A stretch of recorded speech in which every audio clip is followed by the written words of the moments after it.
I do. Yeah. You know, you have to give Missouri credit. Most teams, without the culture and the character of Missouri and that coaching staff, would have packed it in a long time ago. That team has absolutely not packed it in. You know, they came out here tonight to beat us. They played inspired basketball and obviously gave us everything we wanted in the first half.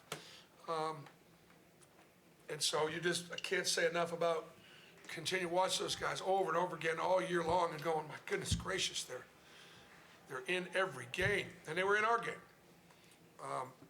I thought that our defense turned up in the second half. I thought we played more unselfishly offensively in the second half. We only had, I think, 4 assists maybe in the first half, or 6 maybe, and we obviously finished with 16. Great balance, almost 7 guys in double digits. We play best when everybody contributes, so it was really positive. Questions? Raise your hand, please. Bird? Yeah, Bruce, offense in the second half, not only did y'all share the ball better, but y'all just hit a lot more shots. Just what was the key? It felt like you guys were getting it inside a lot more early. Yeah, I mean, we started the game through it to Janai, and then we should have kept throwing it to him because he does such a good job throwing the ball inside out and, you know, and making the extra pass. And so that was a big part of it. They were collapsing on him, but, you know, we had the advantage on the inside with Jalen Williams and Janai Broom and Dylan Cardwell and Chaney Johnson. We had four frontline players in double figures. I can't remember. This is a good one here. I can't remember in my coaching career having 4 guys in double-digit figures.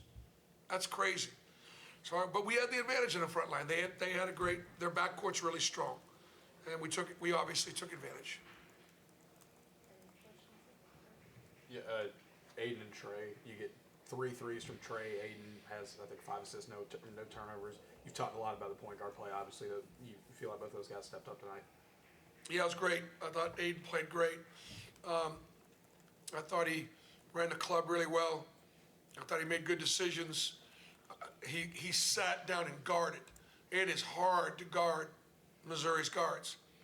And Aiden Holloway's improved tremendously defensively. He used his quickness, he used his toughness, and really stepped up defensively. Defensively, especially in the second half, how proud are you for your guys to kind of fight through it, especially with all the fouls being called? You guys still locked down and held them down. Yeah, it was.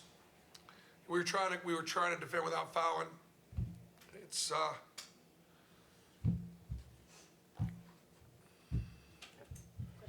And David Solomon for the Associated Press, but you mentioned earlier about Coach Gates and the job he's done here at Missouri. What was the key being able to keep your own team focused and in the moment when a lot of the talk, at least on the outside, may be about, okay, where are you going to finish in the SEC and what's your seed going to be in the tournament? Yeah, it's a great question. Listen, we're playing. We talked about playing for seeding. Like, yes, we still have a chance to win the league, but we need some help. As of right now, it's still possible. What I focused all week on was, right now we're probably a 4 seed in the NCAA tournament. It's not a bad spot. 3 would be better. 5 or 6 would not be near as good. So one, have our guys understand, look, we lose this game here, we're 5. We lose another game later on, we're 6. Now all of a sudden you're gonna play the 3 in the second game. Let's not lose. Let's keep winning and improve our chances to play for a national championship simply by the seeding of the NCAA tournament. That was our focus. And then it's March. I mean, it's March. We're running out of time to be playing our best basketball. Bruce, now that you've gotten it, can you just talk about the significance of having a winning record on the road in the SEC and how big that was for you? Well, I think this is the 3rd time in the last, how many years, Marlene? 3rd in the last 7? Mm-hmm. So I think we've done it before. We get a lot of, and Neville Arena deserves a lot of credit, or the Jungle deserves a lot of credit for having been a great home court advantage, maybe the best in college basketball. But then sometimes what comes along with that is we can't win away from Neville Arena, and that's just not been the case. We've got a winning record on the road, and we did again this year. Just one more.